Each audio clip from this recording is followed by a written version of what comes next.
Hey y'all, Sarah Luhu here, and we are back again with Spirit Hunter MG.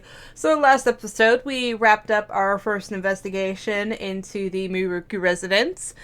Let's see, we got a cassette tape out of the radio that was basically about the disappearance of a 13-year-old girl, further leading credence to that author being a bit of a creeper and was probably responsible for the kidnapping. We also got a ghost phone that showed up and called and hung up on us. We then went home, got a D-Man card about Kikuya. Let's see, what else? Oh, we got another ghost phone call at our own house, as well as some whispers through the wall. Then we went back to the Black Rabbit bar. We also had Rose break into our house and talk to us, and find out that she's working for Eddie. And after that, we went to the Black Rabbit bar, found out a bit more about the author. Apparently, he had wanted to be a doctor before he was an author, but that never went through for some mysterious circumstances. There were multiple disappearances of girls besides the 13-year-old we got on the tape. And so that's also suggesting that it was a serial thing with him.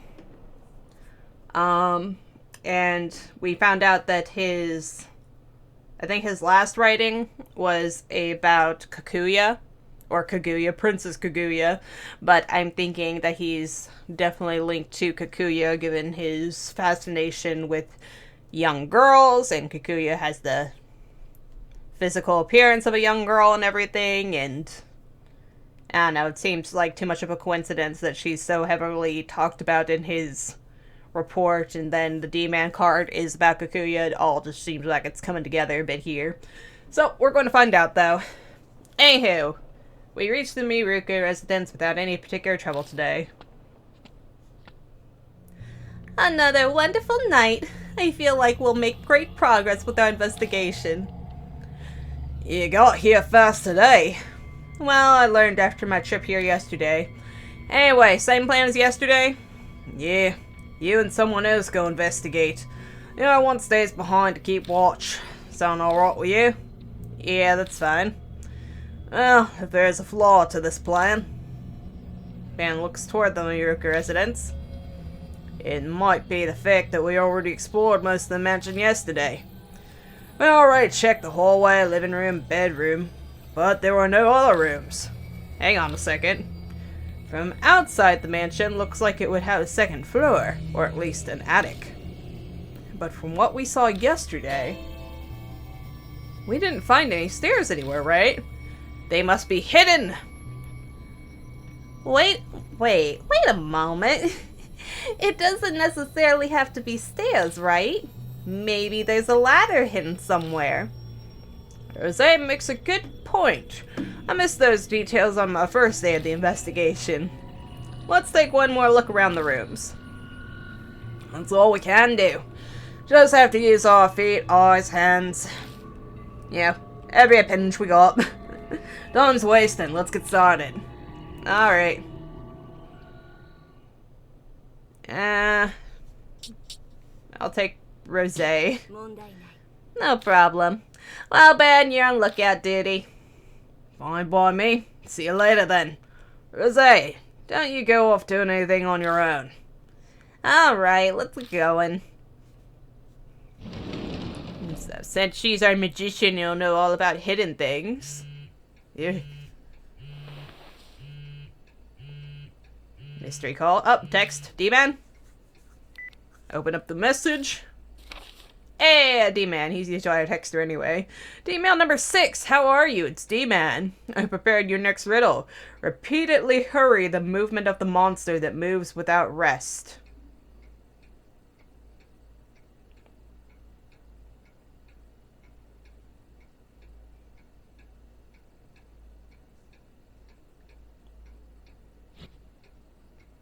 The clock, maybe? I think that's the only thing moving in the house right now. Or outside it. Go now. Look at at that later. Focus on the investigation. Hell nah. I know, I'm coming.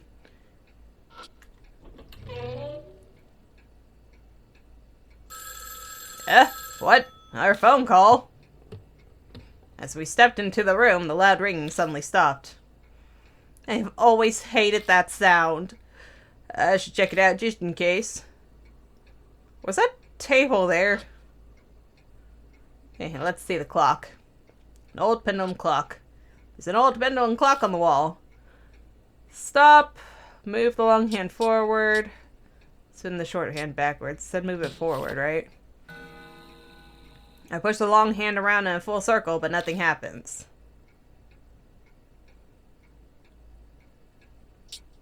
Forward? No. It said forward, didn't it? I don't want to just stop. When I spin the long hand, the clock makes the noise. Open the glass door and a card falls out. Okay, it worked. Just had to do it a few times. Obtain D card. I lower my gaze to the writing on the card. Emails sent by the devil. Devil mail, sorry. If you read them, you'll kill someone. Some murderers have mentioned this urban legend when interrogated. The motives for the murders are unknown, as the attackers claimed to be tempted by an evil spirit. In some cases, the victim and killer had never met. The only thing in common in each case was the mention of the devil. This email stuff doesn't have anything to do with this, right? No traces of these mails were found, and no one remembered the contents exactly except the subject line. It was that ex-detective guy who told me about these cases, Machida, though they came from a police officer he knew. Unluckily for me, this was the exact kind of case I enjoy. They're fun to work on, but I never get a compensation for it. I went and put an ad in a magazine with a warning not to open the mail, in hopes of finding someone who knew something. I got one response and met with them. My purpose then was to identify the sender. The IP address provider didn't exist, and I hit a dead end. A few months passed after I started investigating. That's when I got the mail myself on my cell. Like it was coming after me. I went mad with joy when I saw devil mail in the subject line. What do you think was inside? An endless string of 4 letters. Liza.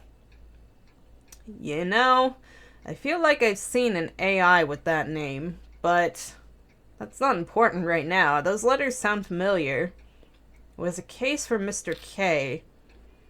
This has gotten long, so time to wrap it up. But there's one more thing I'd like to mention that might be making you curious. That is, of course, who killed me. Don't be alarmed. The reason's not important, but curses have no effect on me. At any rate, the ex-detectives on the Liza case, so focus on your own problems. Best of luck to you.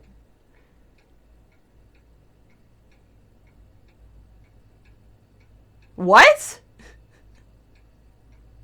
Is D-Man dead?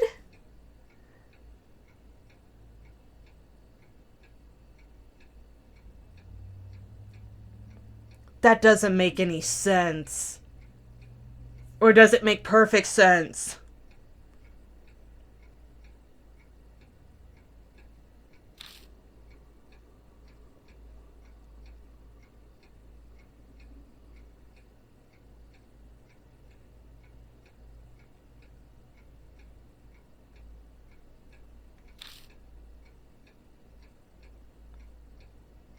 I just assumed he was, alive and hiding this shit, but I guess he's actually dead.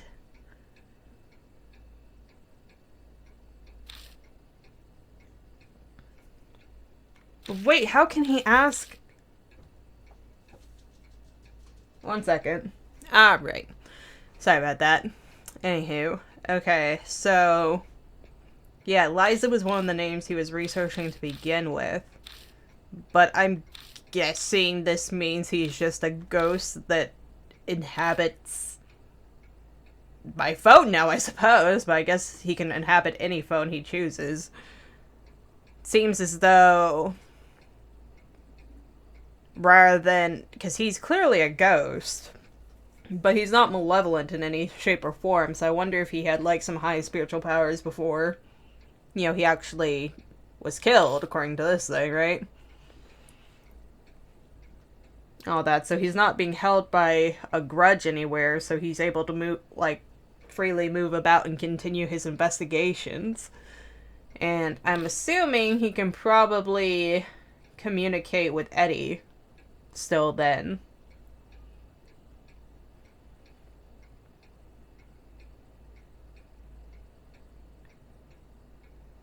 Oh no, but Mashida's on the case. Well, that's not great.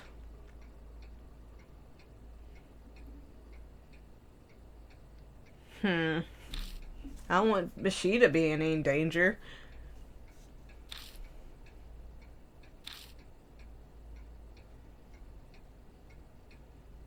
Oh, so he never actually investigated the Liza case, though. He was asked to by Eddie and stuff, because it says that he was asked to investigate, you know, Liza and Leonard, but he didn't do that.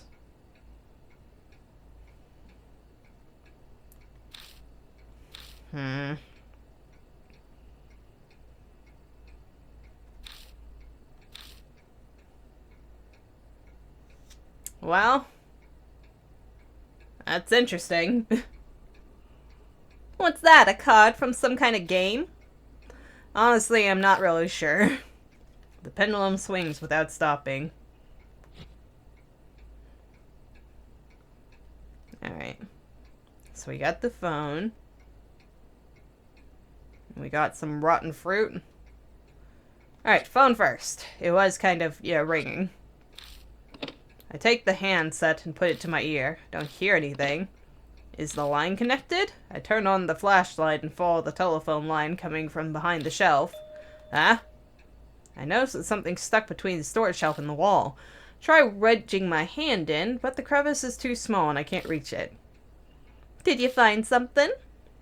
There's something stuck between the shelf and the wall. Space is so tight my hand can't reach inside. How about you, tiny hands? Well, let's move the shelf then. Yeah, it's probably the best way. If I could move it slightly, I can probably grab whatever it is. Ah, great. Do I have to, like, wedge it with something? Okay, well, I don't think I have anything at the moment. We'll work with that later. It's a rattan basket. The fruits inside are all black. Fruits inside the basket are also old. They've all turned completely black. Was this here before? They're completely dried up. I pluck one fruit off of what seems to be a bunch of bananas. Obtain dried up fruit. I don't think that's going to help us wedge that.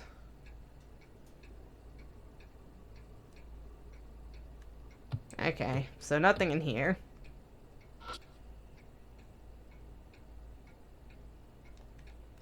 I don't imagine there's going to be anything else in there. Yep, nothing. This wall bugs the crap out of me. And there does seem to be a faint trail on this.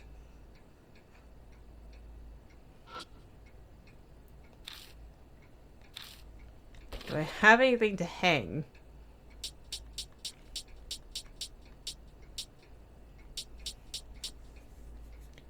I think Ban said they did vases, but I don't have anything like that. Maybe the flyer? Take out the flyer. Have we reviewed? No idea. Okay, fine. Back to the bedroom. That's one-story bed. Wonder what caused these stains. Now that I'm looking, there are more spots than I expected. Are they blood stains? It looks pretty high quality. A layer of dust tells me that it's going to waste.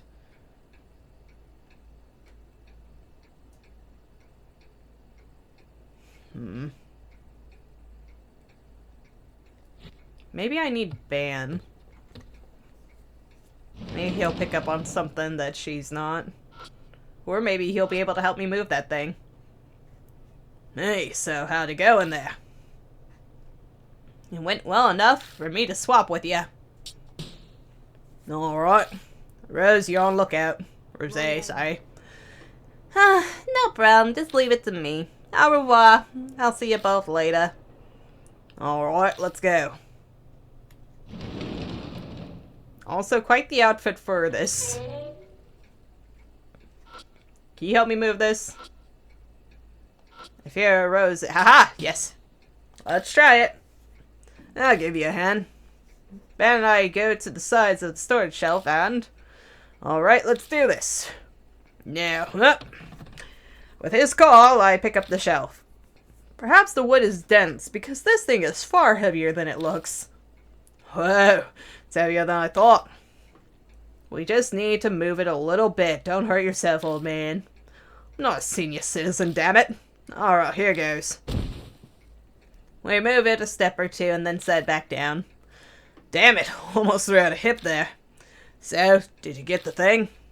Yeah, it was on the floor. So, what do you think it was?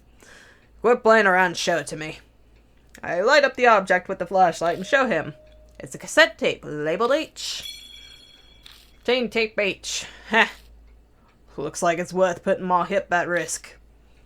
Wonder what's recorded on this tape. Well, let's go find out, shall we?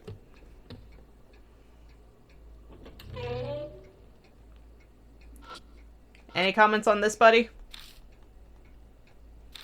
Nope. Alright, fine. None about the boombox is different. There's no tape in it, and the battery is just as we left it yesterday. Ah, that's right. I remembered that I bought the replacement battery. I take the new battery from my pocket and swap the batteries. Ah, yeah, prepared. We shouldn't have any problems playing the tape now. Beautiful. Yep, sorry. Wrong button. Tape H. I put tape H into the boombox. Tape H used. I press the play button. No sound comes out of the speakers. Hey, you sure that battery's good? Well, the tape is spinning just fine. Maybe it just hasn't got to the part where there's sound. Suddenly, the phone from the next room rings. What the heck's going on? You're supposed to answer the phone, but the tape is still spinning inside the boombox. Let's go take a look. Fine.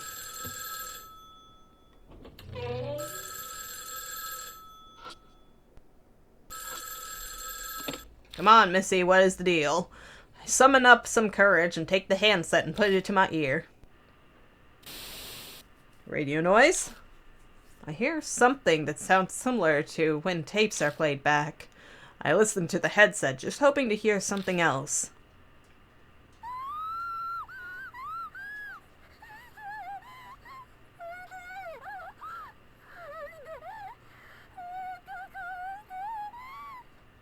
Jesus. Please, just end it. Just kill me already. I almost fling the handset away in response to the scream that pierced my ear. What? Hey, what happened? I'm alright, it's nothing. Can't afford to miss any of it. I immediately return the handset to my ear once again. It hurts so much. Please just end it. Just kill me already. What the hell is this? I hear a girl's voice pleading desperately. From further away, I hear the murmur of an old man. I see. Sorry, I want to try to keep you alive, but that might be impossible with all 4 limbs cut off. The phone ended with the man's statement. It ended! Judging by your expression, I'm not sure if I want to hear what you heard, but I guess I have to. Tell me what you heard. Alright. I described the girl's scream and the voice of the man who apologized. If what he said about cutting off all 4 limbs is literal and it's true, then this is a recording of something truly terrible. The entire time I heard a sound that sounded like a tape noise. Couldn't hear it directly, but I think it was what's recorded on the H tape. All 4 limbs cut off, huh? The hell's this guy thinking? Apologizing when he's the one doing it. Sounds like the logic of a psycho. No point in thinking about it. We're trying to figure out why he became a psycho. I'm assuming Kikuya.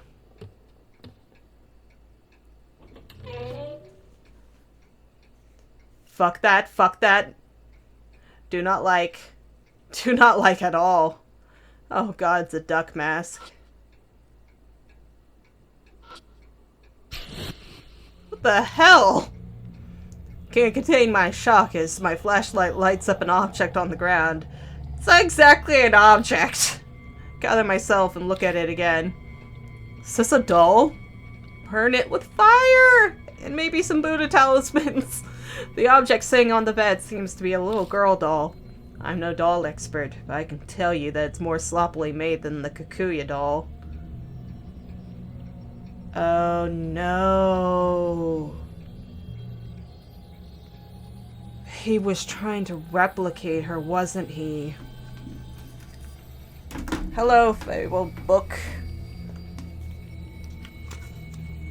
Because before there were the dolls. Here's my notes. History. They used to do human sacrifices before the dolls, and then... yeah.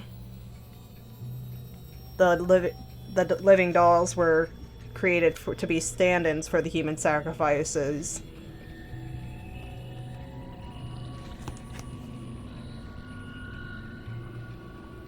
But I wonder if the process, because Mary was supposed to have looked like the first sacrifice. I'm wondering... he would probably thought to make the actual girls into the sacrifice dolls.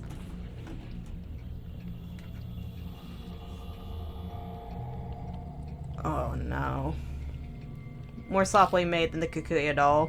Its clothes are dirty and there are a couple reddish-black stains on it.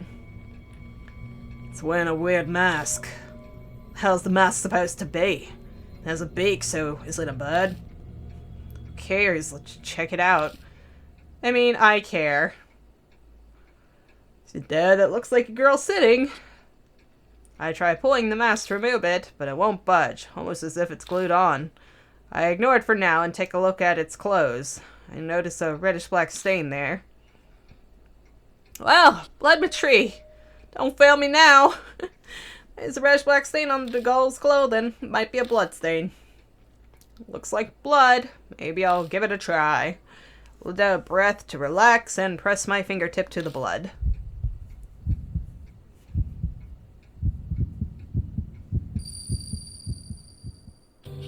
I hear a sniffling crying sound. Along with it, I begin to hear a quiet voice. I'm famished. Famished. That it? Focus, boy. Osbourne? Hey, something wrong. Now I'm alright. I heard a voice. The voice was saying famished. What kind of name is Famish? Wait, it's not a serious question. No, I mean, I'm saying that I have no idea what they mean by famished. Oh, that's what you mean. Well, the word famished means hungry. I mean, point still stands there, man. God, I fucking hate that thing. That's the first time I've ever heard of it. Is it from a weird dialect? Let's just leave it for another time. It's a waste of time explaining it. It's strange that a doll would be hungry, but that's what it sounds like it's saying.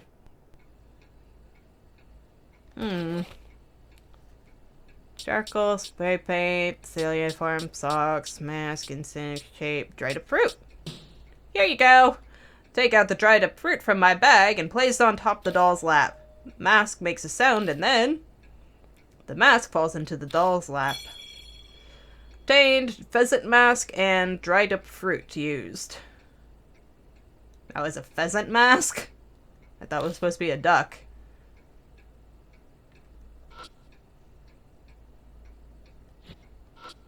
Do I take the tape out? I eject tape H from it.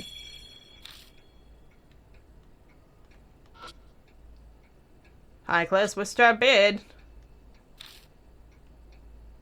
Why the fuck can't I do anything with her?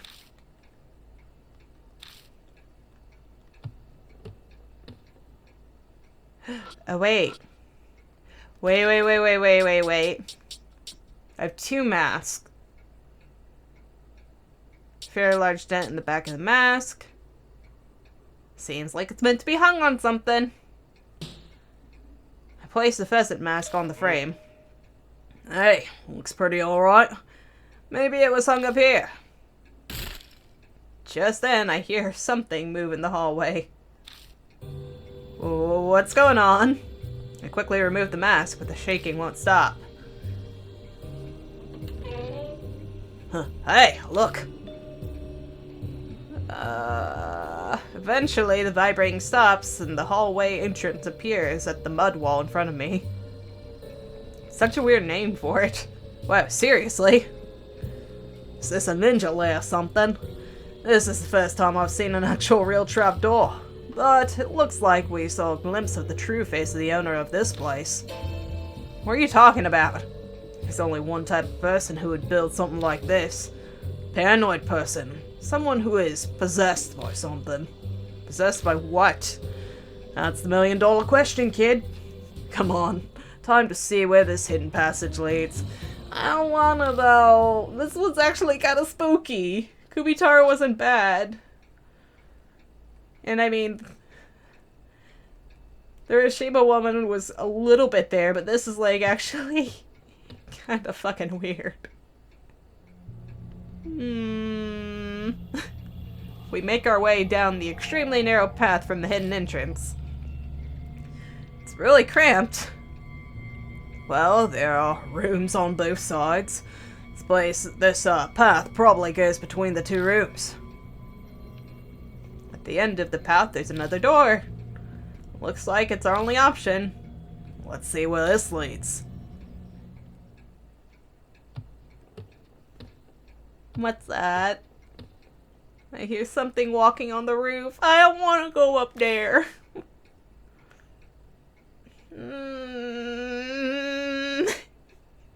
Can we call it the end of the episode for today? I think that's what we'll do. I think we'll call it the end of the episode for today. I mean, we only got 3 minutes left. No point in being any further in where we can't save. Oh my god. Oh, I like this one. Like, it is properly creepy this go around. I guess that goes hand in hand with us actually getting into some meat of the story too, doesn't it? Because, I mean, that's another thing though. Because it could be something like the Cannon Soldier. Sorry, I have the art book out again. So I'm looking through things. Because the Cannon Soldier was the one that tied in with Mary, and this one seems to be tying in with Kikuya. We surely can't be at the end of the game already. And so we only had 2 ghosts. And stuff. So really, technically, we're more at where the Hanayome situation would be, which would mean, you know, we still should have like 2 more ghosts to go if we're following the same pattern as before. But goodness gracious. Like, this is a proper mood right here. Everything, because I think I said it before in the previous episode, but with the first 2, you know, we're just going into public spaces that happen to be haunted by the creature, and I think it was pretty much the same, you know, situation before. I mean, Hanahiko was pretty, you know, creepy because, you know, he was in an isolated building and he was, you know, our first real introduction into everything, and his wasn't as public. Shimio got frustrating because his stuff, like, he had a lot of stuff to go through. He had a lot of ritual associated with him. Hanayome was just kind of a straightforward story. Mizu was another frustrating one, and we'd already been to, you know, the school, so there wasn't too much there. She had some creepy bits too, though. Cannon Soldier was terrifying for design alone. Anything else? Can't remember. Was the Cannon Soldier's... I don't think her area was really all that creepy. Like, it had its moments, but I don't think it was the scariest place that we visited. And then Mary, we were on our own turf, so I felt I guess, more comfortable with that. Plus, we already knew by that point that, you know, dying doesn't really matter much in the grand scheme of the, you know, actual gameplay. Anything. Which, I mean, that should be reassuring, but if it's telling you a good story still, then it's telling you a good story still. Anything. And here, you know, we're actually... How do I put it? While we might be seeking out the ghosts each time, like, this is the first time I really feel like we've aggressively pursued a ghost. You know, usually it's all about, you know, finding the area and heading into it. And I guess you could say we did that with the Red Riding Hood DLC, but... really, this is the first time it feels like we've properly, you know, tried to anger a spirit and incense it for real. Even if we, you know, do intend to do good by it, like, it just seems like inviting such wrath upon us, I guess. It's a bit spooky. Alright, but that's where we're ending it for today. And yeah, pretty much already made my idea clear where I think this is heading with the doll thing. So yeah, this is where we're ending it today. Alright, like and subscribe if you want to, and thank you for watching.